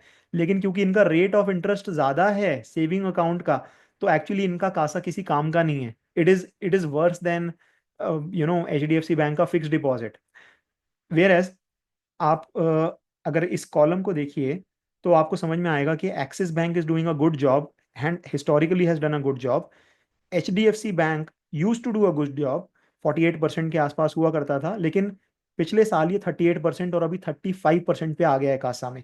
अभी quarter on quarter trend improving है, अभी शायद 36-37% पे आ गया है। लेकिन HDFC बैंक का जो है basically post the merger the CASA has reduced drastically. Same goes with ICICI। वो जो स्टोरी आपको याद होगा, पिछले साल हम बोलते थे ना कि भाई कॉस्ट ऑफ फंड, ये कासा नहीं आ रहा है, लोग मार्केट में पैसा लगा रहे हैं, लोग FD में पैसा नहीं डाल रहे हैं, बैंक्स वगैरह रो रहे हैं कि भाई हमको लोन ग्रोथ तो अच्छी आ रही है लेकिन पैसा ही नहीं है, तो दें कैसे लोन हम। तो वो चीज़ आपको यहाँ पे नंबर्स में दिख जाएगी। 2023 और 24 में आप कंपेयर करिए, मैक्सिमम का कासा डिक्रीज हुआ है। 2023 में 32%, फिर 27%, 33 से 29, 44 से 38, 43 से 38, राइट, 49 से 47। इनफैक्ट हर एक बैंक का कासा रिड्यूस हुआ है, राइट। तो वो जो नरेटिव्स हैं यहाँ पे नंबर्स के साथ मैरी हो जाते हैं। अब यहाँ पे एक क्विक क्वेश्चन, यहाँ पर आप देखिए ये एक पीरियड है 16-17, यहाँ पे हर बैंक का कासा इंप्रूव हुआ है। 20 से 23, 19 से 24, 30 से 43 से 48, 45 से 50, ठीक है। ये 2 ईयर्स को आप कंपेयर करेंगे, जब 16 और 17 को। अब आपके लिए क्वेश्चन ये है कि यहाँ पर क्या ऐसा हुआ कि 16 और 17 के बीच में सबका कासा इंप्रूव हुआ? somebody says increase interest rate, Jan Dhan, demonetization. So the answer is demonetization. क्योंकि डिमोनेटाइजेशन की वजह से हर किसी को बैंक में जा करके पैसे जमा करने पड़े, एंड इन सबको, सारे बैंक्स को मिल गया फ्री का पैसा, फ्री का कासा, राइट। सबको, सबने सेविंग अकाउंट में पैसे जमा करे, इस वजह से सबका कासा इंप्रूव हुआ। So that is the answer. तो आई थिंक जो भी हमारी स्टोरीज हैं यहाँ पर हम सब कुछ नंबर्स के साथ मैरी करके देख सकते हैं। इसमें आप किसी एक कंपनी की स्टोरी को भी देख सकते हैं कि इस कंपनी में किस पीरियड में क्या चल रहा था, एंड आप पूरे सेक्टर को भी एनालाइज कर सकते हैं just by looking at this number. थोड़ा सा ध्यान से देखेंगे ना तो इस कलर कोडिंग से ही आपको समझ में आ जाएगा कि चल क्या रहा है। तो हमने देख लिया NPA, समझ लिए। एक बार ग्रॉस NPA और देख लेते हैं। तो ग्रॉस NPA में भी आपको दिखेगा, एक मिनट रुको, मैं इसकी कलर कोडिंग ही चेंज कर देता हूँ, ये रेड और ग्रीन कंफ्यूज कर रही है। Just give me 1 second. Format, conditional format, इसको कर देते हैं ग्रीन, इसको कर देते हैं रेड, ठीक है। तो अब यहाँ पर आपको दिखेगा कि ये बढ़िया सा ग्रीन था, फिर बीच में रेड हुआ, फिर ये अभी वापस से ग्रीन हुआ। आज की डेट में बात करोगे तो most of the banks are green, which is a good period. In fact हम इसमें कंपेयर कर सकते हैं तो Axis, CSB, HDFC। So HDFC में ग्रॉस NPA के केस में भी ऑलमोस्ट वही 1 से 1% के आसपास, अभी भी वही 1.24%, एकदम कंसिस्टेंट, बहुत ही बेहतरीन। कोटक में भी यहाँ पे आपको दिखेगा कि बीच में एक्चुअली में इंक्रीज हुआ था 2020 और 21 में, यहाँ पे इनको पेन पीरियड देखने को मिला था। वेयर एज लेकिन इन्होंने प्रोविजनिंग बहुत ज़बरदस्त करी थी, इस वजह से हमें नेट NPA में नहीं दिख रहा था। सो अब आते हैं फाइनली, जो भी हमने देखा कि भाई अगर वो NPA ठीक से मैनेज कर रहे हैं, अगर उनका कॉस्ट ऑफ फंड बहुत ही ज़्यादा बढ़िया है, यानी कासा इंप्रूव कर रहे हैं, राइट, एंड वो अपना कॉस्ट टू इनकम, यानी कि अपना जो बैंक है वो ऑप्टिमली चला रहे हैं, ब्रांचेस ठीक से खोल रहे हैं, जितना खर्चा करना चाहिए उतना कर रहे हैं, तो फिर एक फाइनल कंबाइंड मेट्रिक है रिटर्न ऑन एसेट, वो अच्छी दिखेगी। तो ये कॉम्बिनेशन है मेरी सब चीज़ों का, निचोड़ है।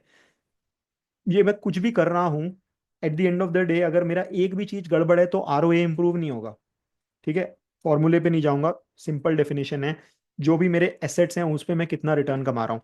और एसेट्स का मतलब है मेरा अपना पैसा और दूसरे का पैसा, सबका पैसा मिला जुला कर जो मैं लोन पे दे रहा हूँ, उस पे मैं कितना पैसा कमा रहा हूँ नेट नेट, राइट। तो जित जनरली बोला जाता है कि 2% के ऊपर ROA जो जब होता है तो वो एक एक बहुत ही एफिशिएंट बैंक है। अगर वो 2% के ऊपर चला गया तो, ठीक है। तो अब इस केस में अगर आप देखोगे तो मैं यहाँ पर वापस से कंडीशनल फॉर्मेटिंग चेंज कर देता हूँ ताकि हमको ठीक से दिख पाए?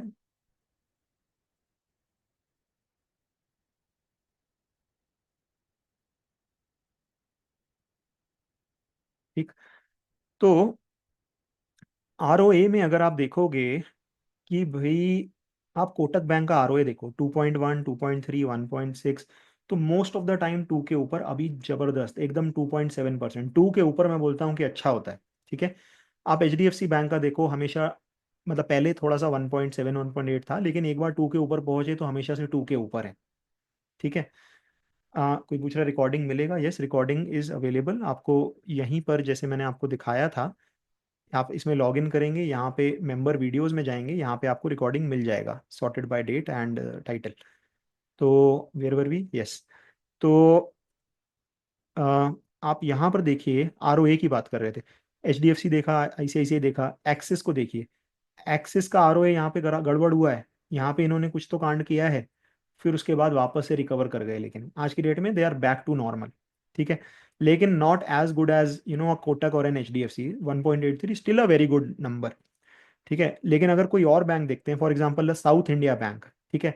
साउथ इंडिया बैंक में आपको जो नंबर्स दिख रहे हैं, वो दिखेंगे यार, अच्छे टाइम पे भी सिर्फ 1% आरओए कर रहा था, खराब टाइम पे तो 0.29% था। अभी भी वन के आसपास आ गया है। लेकिन द हिस्ट्री टेल्स मी कि ये they have not done very well in the past. कुछ ना कुछ एक चीज गड़बड़ कर देते हैं, या तो एनपीए बढ़ा देते हैं, या तो भाई अपना कॉस्ट, जो कॉस्ट है उसे कंट्रोल नहीं कर पाते, और या तो कासा को कंट्रोल नहीं कर पाते। ठीक है। यस बैंक तो भाई ब्लंडर करा है, नेगेटिव हो गया था आरओए। मतलब कि बुक एक्चुअली श्रिंक हुई है इस पीरियड में, और छोटी मोटी नहीं, हमने देखा भी प्रॉपर ये। अगर जितना ज्यादा रेड उतना ज्यादा खराब बैंक। ठीक है। कर्नाटका बैंक, तो जितनी कम कंसिस्टेंसी उतने ज्यादा दिक्कत, जितना ज्यादा कंसिस्टेंट उतनी ज्यादा बढ़िया आपको प्राइस टू बुक मिलेगा, उतनी ज्यादा बढ़िया वैल्यूएशन मिलेगी। और अभी हम कंपेयर करेंगे नीचे प्राइस टू बुक कैसा मिल रहा है आरओए के साथ। ठीक है। तो आईडीएफसी, अगर आरओए के टर्म्स में बात करूं तो एक्चुअली इतना बुरा नहीं कर रहा। तो they are actually improving their ROA. अभी शायद ये वापस डिक्लाइन हो जाएगा, क्योंकि इनका माइक्रो फाइनेंस वाला इशू चल रहा है। तो ये वापस से जो है रेड में जाने वाला है 2025 में। तो इनको आप आपस में कंपेयर कर सकते हो, तो आपको यहाँ पे दिख जाएगा। देख, मुझे पर्सनली जो पसंद आ रहा है, देखो, चाहे मैंने इतने मीट्रिक देख लिए, मुझे क्या पसंद आया, मुझे एच डी एफ सी पसंद आया, मुझे कोटक पसंद आया।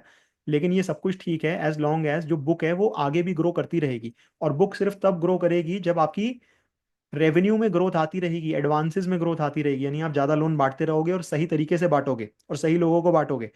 तो रेवेन्यू में कितनी कितनी ग्रोथ आ रही है वो देख लेते हैं। तो ये है मेरा रेवेन्यू। तो आपको यहाँ पे दिख जाएगा कि किसका किसका रेवेन्यू कितना कितना है। इनफैक्ट मुझे यहाँ पे रेवेन्यू ग्रोथ का एक वो फिल्टर डाल देना चाहिए, जो कि अभी यहाँ पे नहीं है, मैं डाल दूंगा। बट लोग बोलते हैं एचडीएफसी की ग्रोथ खत्म हो गई है, देखते हैं क्या एक्चुअली में खत्म हो गई है। तो यहाँ पर आपको दिखेगा 1.7, 2.283, 336।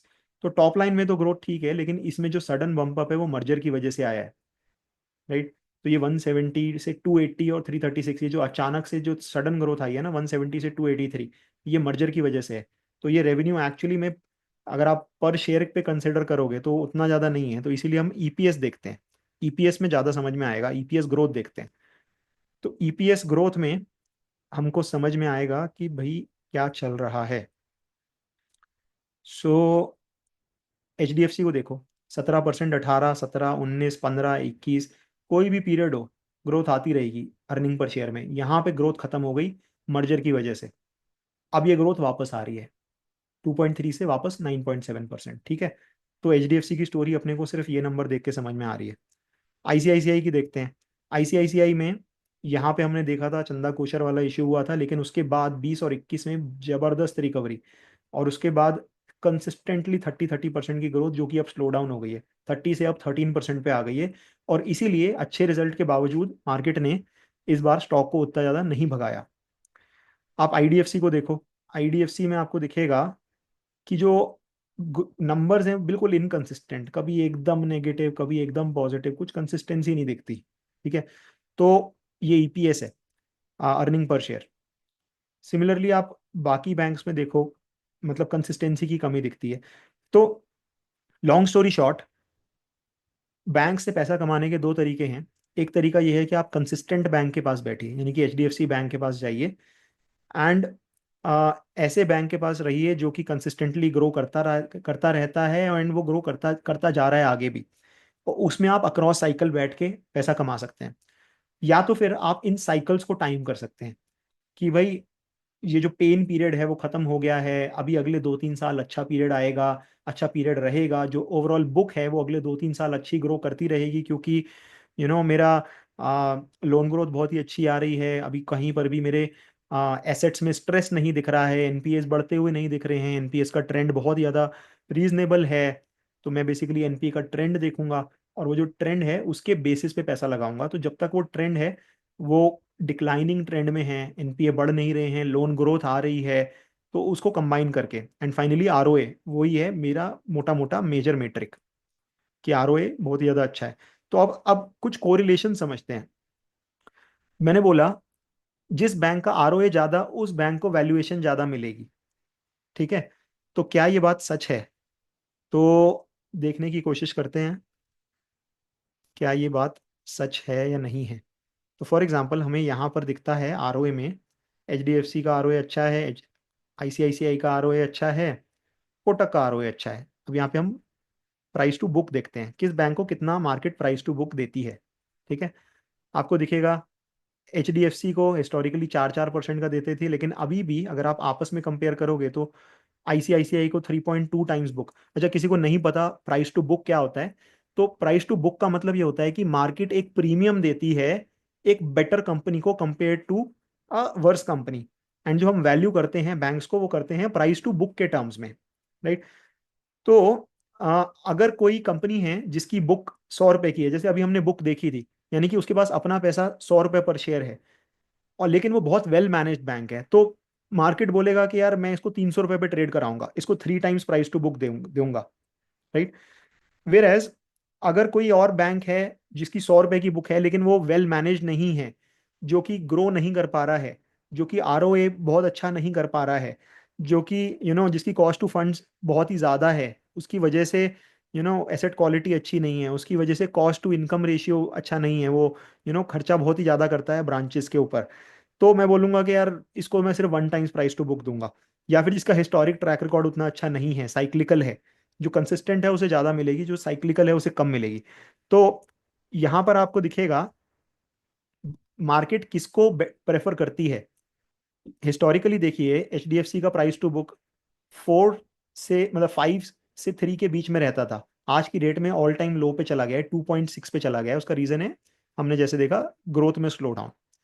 आईसीआईसीआई बैंक 2.1 2.4 टाइम्स बुक में चलता था, लेकिन जब ये चंदा कोचर वाला इश्यू हुआ तो ये प्राइस टू बुक गिर के 1.3 1.4 1.8 पे आया कोविड में। अभी क्योंकि हमने देखा कि ग्रोथ बहुत ही जबरदस्त आई, वापस से 3 टाइम्स प्राइस टू बुक पे आ गया। ठीक है, आईडीएफसी, लोग बोलते हैं आईडीएफसी कितने को वो प्राइस टू बुक क्यों नहीं मिलता, इसीलिए नहीं मिलता क्योंकि हमने नंबर्स देखे ना।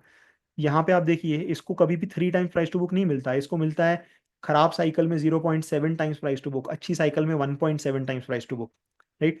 Kotak bank one of the best quality banks, मतलब as good as an H D F C bank.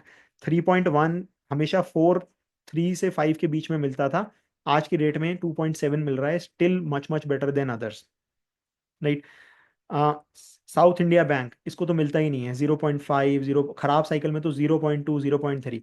And उसका रीजन है ना, हमने देखा उसके आरओए देखा ना, उसका आरओए देखिए यहाँ पे पूरे most of the time negative था, तो कोई उसको वैल्यूएशन क्यों देगा जब वो उतनी ज़्यादा अच्छी क्वालिटी डिपिक्ट नहीं कर रहा है। हमने उसका आ, बाकी रेशियोज देखे, आ, तो प्राइस टू बुक पे एक बार वापस से आते हैं। Yes, so I think this was all about private banks.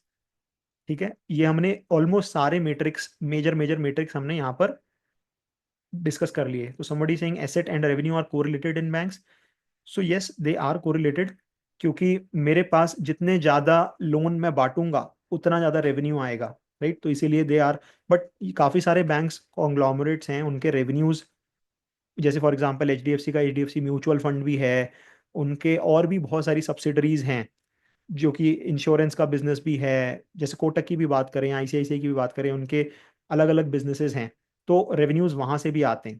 तो you are right, but not, मतलब दे आर को related but not, you can not say कि 100% को रिलेटेड, क्योंकि बाकी फैक्टर्स पे भी डिपेंड करता है revenue. So for example ROE की कोई बात कर रहा है, ROE equal to ROA into leverage, so let's look at ROE। So return on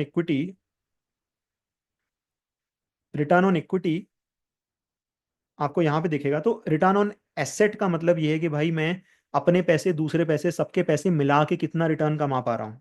ठीक है, यानी कि सेविंग अकाउंट, बैंक अकाउंट में, FD में जो पैसा है, प्लस जो मेरा अपना पैसा है, सब मिला जुला के मैंने लोन पे दिया, उस पे जो मैं रिटर्न कमा पा रहा हूँ, वो है return on asset. Return on equity ये है कि मैं अपने पैसे पे कितना कमा पा रहा हूँ। ठीक है, अब अगर मैं एग्जाम्पल के तौर पे 1 रुपए मेरा अपना है और मैं 10 रुपए दूसरे का ले रहा हूँ, यानी कि जो दूसरे लोगों का है वो ले रहा हूँ। ठीक है, तो मेरा जो रिटर्न ऑन इक्विटी है वो बहुत ही ज्यादा होगा, right. And there is a reason return on equity बहुत ज्यादा क्यों होगा, क्योंकि मैं बहुत ज्यादा लेवरेज पे खेल रहा हूँ। ठीक है, मैं थोड़ा सा रिटर्न ऑन एसेट भी हुआ तो भी रिटर्न ऑन इक्विटी बहुत ही ज्यादा होगा, क्योंकि मैं लेवरेज बहुत ही ज्यादा ले रखा है। इसको आप वैसे समझिए ना कि लेवरेज जो है वो मल्टीप्लाई करता है, कि आप, रिटर्न ऑन इक्विटी का मतलब है कि भाई मैं अपने पैसे पे 1 साल में कितना रिटर्न कमा पा रहा हूँ। और मैं अपने पैसे पे ज्यादा, अगर लेट से कि मैं बहुत ज्यादा लेवरेज पे खेल रहा हूँ, जैसे अगर आप स्टॉक मार्केट में भी देखिए, अगर आप स्टॉक मार्केट में पैसा लगाते हैं, आपने किसी स्टॉक में सिर्फ अपना पैसा लगाया, ठीक है, वेर एज आपने, आपके पास 100 रुपए था, आपने 100 रुपए लगाया लगाया, अब आपका 100 में खरीदा और 110 में बेचा, तो आपने कमाया 10%। ठीक है, तो जो आपने 10% कमाया, तो आपने खेला विदाउट एनी लेवरेज। तो जो आप रिटर्न ऑन एसेट और रिटर्न ऑन इक्विटी है वो ऑलमोस्ट वो सेम हो गया, क्योंकि आप लेवरेज पे नहीं खेल रहे। ठीक है, वेर एज यही काम मैंने बैंक से लोन लेके किया, मेरा 100 रुपए अपना था, मैंने 900 रुपए बैंक से लोन लिया, और मैंने सेम स्टॉक के ऊपर 1000 रुपए लगाया अब की बार। ठीक है, तो जब मैंने 1000 रुपए लगाया, तो अब जब 10% बना तो एक्चुअली में बना 100 रुपए, लेकिन मेरा अपना सिर्फ 100 रुपए था, तो नेट नेट 100 का 200 हो गया, which is basically 100% return on my investment. तो मेरा जो रिटर्न ऑन इक्विटी है वो 100% हो गया, वेर एज जो रिटर्न ऑन एसेट है वो हुआ पूरे के पूरे 1000 रुपए पे मैंने कितना पैसा कमाया, राइट, जो कि हुआ सिर्फ 10%। तो that is the difference between return on asset and return on equity. तो जितना ज्यादा लेवरेज होगा उतना ज्यादा इक्विटी में ट्रांसलेट होगा, लेकिन it's a double ended sword, two ended. तो अगर मेरा जो इक्विटी बहुत ही ज्यादा, मतलब मैं लेवरेज पे खेल रहा हूँ और बैड मैनेज कर रहा हूँ, तो वो डबल एंडेड स्वॉर्ड है। तो बेसिकली मेरा ऐसा भी हो सकता है कि वो एक गलत ट्रेड पूरे के पूरे मेरे पैसे को लेके डूब जाए। Same goes with the bank. So I think ये मोटा मोटा स्टोरी थी। आई थिंक हमने ये समझा कि भाई किस तरीके से हम इस टूल को यूज कर सकते हैं, कैसे हम आपस में बैंक्स को कंपेयर कर सकते हैं फॉर अक्रॉस द ईयर्स, कैसे हम एक ईयर में बाकी चीज़ों को कंपेयर कर सकते हैं, एंड देन एक ये देख सकते हैं कि कौन सा बैंक सस्ता है, कौन सा बैंक महंगा है, कौन से बैंक को कितना वैल्यूएशन मिलना चाहिए लेकिन मिल नहीं रहा है, and so on. And obviously इसमें हम और ज़्यादा ग्रैनुलैरिटी में जा करके फिर बिजनेस में ये भी समझ सकते हैं कि भाई इनका लोन कहाँ कहाँ पे ये लोग देते हैं, क्या सेगमेंट्स हैं, ऑब्वियसली उसको डिटेल में पढ़ सकते हैं। मैंने अभी उस लेवल पे नहीं करा है। सेम जो है ये काम हम पब्लिक सेक्टर बैंक्स पर भी कर सकते हैं। यहाँ पर अगर थोड़ा सा एक बार पब्लिक सेक्टर बैंक को भी, so basically look at ROA rather than ROE for banks.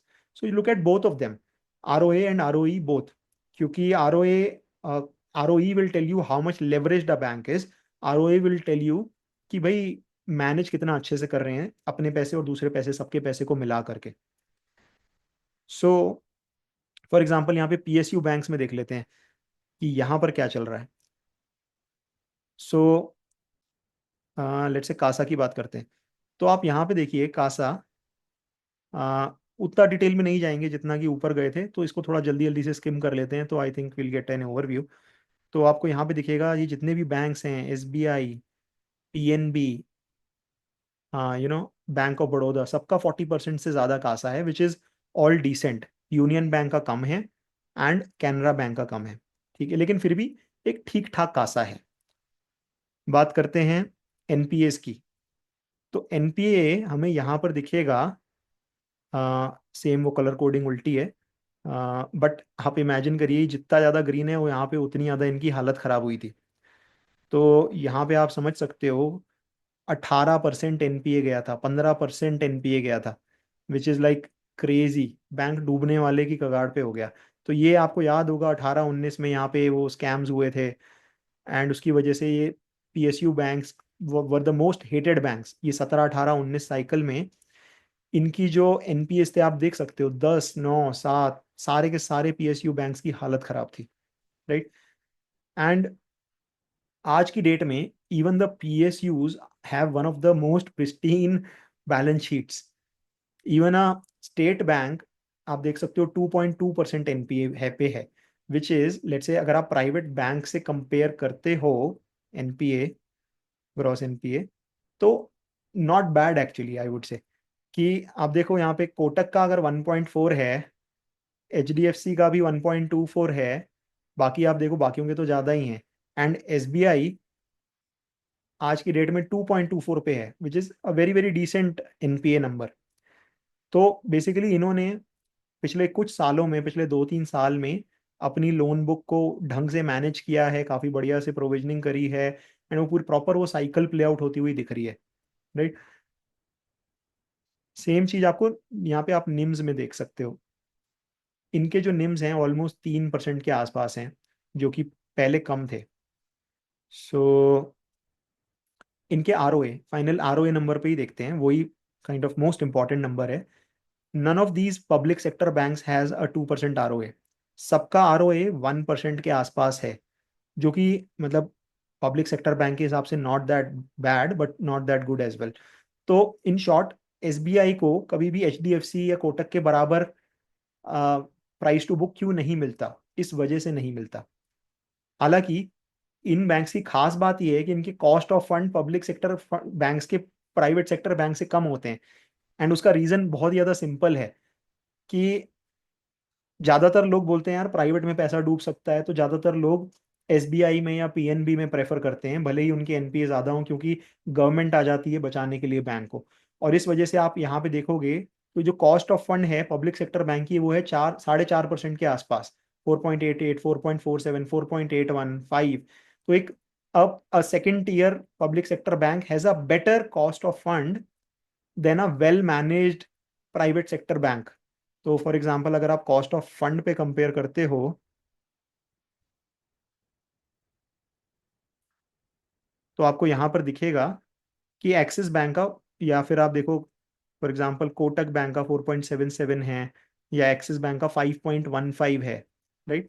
Where as यहाँ पर आपको दिखेगा कि पीएनबी का 4.47 है, राइट, या एसबीआई का 4.81 है। तो बेसिकली वो चीज़ एकदम एविडेंटली अपने को दिखती है। सो I think I'll leave you with this tool. You can play around with this and basically derive insights. I think if you guys want, तो इसमें से जो इंसाइट्स मुझे लगती हैं, मतलब ऑलरेडी हमने वैसे मेजरली जैसे सारी की सारी इंसाइट्स हमने डिस्कस कर ली हैं, लेकिन अभी पर्सनली जैसे आप बोलो कि भाई ये मेरे हिसाब से one of the best and the cheapest है, राइट। वो जो आपस में कंपैरिजन है हमने मेजरली कर लिया है, लेकिन इसके बाद जो नेक्स्ट लेवल इंसाइट है, जब हम पूरे सेक्टर को एक एक कंपनी को थोड़ा और डिटेल में समझ के कि कहाँ पे ज़्यादा ग्रोथ आने वाली है फ्यूचर में, कहाँ पे बुक इंप्रूव होने वाली है, एंड नंबर्स बहुत ही ज़्यादा अच्छे हैं, वैल्यूएशन हिस्टोरिकली ऑल टाइम लो पर हैं। तो वो कंपेयर करके जब वो जो एनालिसिस है वो हम करेंगे बात नेक्स्ट वीक। तो इस हफ्ते में थोड़ा थोड़ा और सारी कंपनीज को और एनालाइज कर लेता हूँ by reading their con calls and what is going on.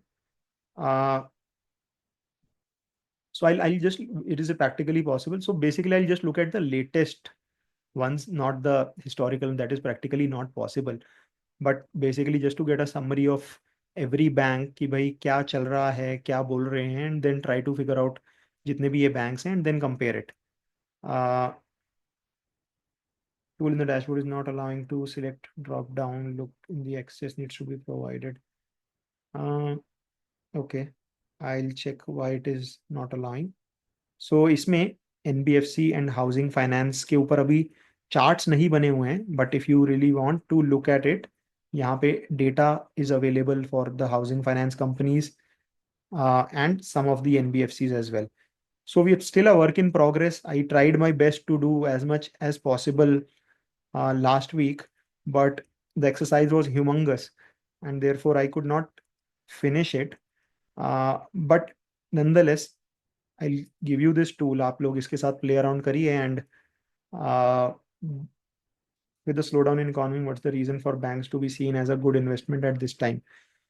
So essentially, I mean, I don't think there is a reason for it to be considered a good investment at this particular time. तो अगर आप मुझसे बोलोगे कोई कोई trigger है क्या bank का कि भाई अभी बहुत ही ज्यादा जबरदस्त ये ट्रिगर, जैसे जस्ट लाइक बाकी कंपनीज में हम ट्रिगर्स ढूंढते हैं, अनलाइक अदर कंपनीज, बैंक्स जो है वो kind of is more dependent on the overall economy and less dependent on a particular trigger कि भाई ये हो गया वो हो गया.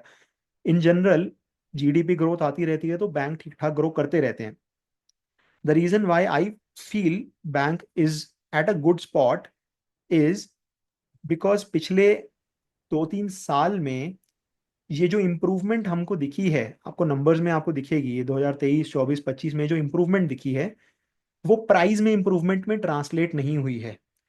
प्राइस आप देखो तो कोटक बैंक का आज भी, फॉर एग्जांपल मैं यहाँ पर कोटक बैंक खोलता हूँ, ठीक है. सो कोटक बैंक का जो भाव है वो आज भी लगभग वही है जो कि यहाँ पर था. 2021 में भी इसी भाव पे ट्रेड करता था, 2100-2200 रुपए पे, आज भी उसी भाव पे ट्रेड करता है, ठीक है. एंड उसके बीच में हुआ क्या है, जो वैल्यूएशंस हैं वो फॉल हुए हैं, लेकिन फंडामेंटली तो चीजें इंप्रूव हुई हैं. कोविड के बाद फॉल हुई थी, खराब हुई थी, लेकिन अभी तो everything looks good. And technically इन सब में ब्रेकआउट्स दिख रहे हैं. And therefore I feel that so bank अगर आप एज अ सेक्टर देखोगे, it is a humongous sector. Maximum FII और डीआईआई का पैसा आईटी और बैंक्स में जाता है. At one point banks as a sector was around 35 to 40% of the overall Nifty index. And therefore, a lot of times what happens is not because of fundamentals in these large banks, but because of liquidity issues. जो performance आनी चाहिए in the stock price वो नहीं आती है. And obviously there are fundamental reasons as well, लेकिन basically F I I D I flow is a very very big reason. So, and we see that right now, as a percentage of the index, it is back to like basically very very low levels. I don't have the exact data, but आज से 2-3 साल पहले से काफी ज्यादा significant fall आया है. And IT as a sector जो कि बिगेस्ट, आप बोल सकते हो कि एफ आई डी आई आई का जो एब्जॉर्ब करता है, that is not doing very well and not expected to do very well. उसमें ग्रोथ स्लो डाउन है, जबकि बैंक में उतना ज्यादा इम्पैक्ट नहीं है. And therefore I feel as a liquidity के टर्म्स में bank are well poised to get more F I I D I I liquidity. Valuations are cheap and you know housing finance की अगर कोई बात कर रहा है तो वो अफोर्डेबल हाउसिंग फाइनेंस तो एक एवरग्रीन टाइप का सेक्टर है. वो बेसिकली 15-20-30, मतलब जितने काफी सारी छोटी छोटी हाउसिंग फाइनेंस कंपनीज हैं, जैसे कि आप होम फर्स्ट उठा के देख लो, आप आवास उठा के देख लो, आप फॉर एग्जांपल कोई और भी बहुत सारी हैं. उन सब में आप देखोगे 20-20% की ग्रोथ आ रही है. And they are growing steadily. तो कोई बोलता है कि भाई इकोनॉमी खराब कर रही है, लेकिन एज मतलब अफोर्डेबल हाउसेज तो फिर भी बिक रहे हैं. तो I think we'll have to dig even more deeper into this. So banks versus NBFC, how do we find which sector is more lucrative? So I think in general, uh, I think banks को banks के साथ compare करना चाहिए और NBFCs को आपस में compare करना चाहिए. NBFCs के बीच में कौन सा अच्छा है, या सो बेसिकली अगर अगर बैंकिंग एज अ सेक्टर अच्छा नहीं कर रहा है तो फिर NBFCs भी उतना अच्छा नहीं करेंगी. क्योंकि वो एक तरीके से आप बोल सकते हो वो बैंक से ही फंड्स उठाती हैं. Somebody saying Repco Home Finance looks very undervalued. So, in fact, let me actually show you the data. I have it. So, housing finance में let's look at, for example, आवास. ठीक है, इसमें आप देखो आवास में आपको दिखेगा कि आप इनके एसेट्स देखो, एसेट अंडर मैनेजमेंट 1600, 2600, 4000, 5000, 7000, 9000, 11000, 14000, 17000, 20000, ठीक है. If you and so basically the look at the growth, it was growing. So the AUM growth was almost 30, 40, 50%, but even now it is almost 20%, right? So Aavas is still growing at 20%. And look at the quality of uh, you know NPAs, 1% के आसपास NPA है. Net NPA काफी control में है. Look at the ROA, very very steady 3.27. लोग बोलते हैं 2% ROA अच्छा है, 3.23% के आसपास ROA. And there is a difference between a bank and an NBFC. ROA में 3% 4% तक भी आरओए जाता है एनबीएफसीज में. बैंक्स में बहुत मुश्किल होता है. बैंक्स की जो ऑपरेशनल कॉस्ट है वो बहुत ज़्यादा हाई होती है. एनबीएफसी एक तरीके से इनका जो खर्चा है वो बहुत ही कम है. वो सिर्फ लोन वाली ब्रांच खोलेंगे, मैक्सिमम ऑपरेशन ऑनलाइन शिफ्ट करेंगे, लोन बांटते रहेंगे, राइट. उनको एंड एनबीएफसी के ऊपर रेगुलेशंस भी कम होती हैं, सीआरआर एसएलआर वगैरह रेशियोज उनको मैनेज नहीं करना होता है. हाँ, सही सो बात. That is also a reason. Yeah so I think इसमें अगर आप कोई बोल रहा था Repco for example, right. So let me show you Repco. So look at Repco. So NPA is not good at all. 4% का एनपीए है. ग्रॉस एनपीए, नेट एनपीए 1.5% के आसपास है. Still okay. But what is interesting, so basically it is telling you it operates in a different segment. But look at the book value growth, 110 से आज 400 पे पहुंचा है. And the AUM growth, so AUM which was stagnant has, मतलब इसमें भी पूरा data नहीं भरा है, but this was the period 14 to 19 where the AUM was growing. 20 to 22 was stagnant, and the AUM has again started growing. The NPAs the NPAs are falling. 2025 में they have fallen even more. So I think we'll discuss more about this. It's still a work in progress. I'll try to fill the rest of the data as well. In the meanwhile, I'll give you the access. You can play around with the bank data. And yeah, I think this will take, we'll basically look at all of this again next week. We'll talk about the housing finance company in the same way. We'll talk about the NBFCs, जिसमें SG FinServ जैसी कंपनियां भी हैं, जिसमें Ugro capital जैसी कंपनियां भी हैं, and all of them, and try to see कि भाई क्या चल रहा है किसमें. So I think with this we'll wrap up for now. If you have any questions related to this particularly, feel free to put it in the comments and I'll try to answer them.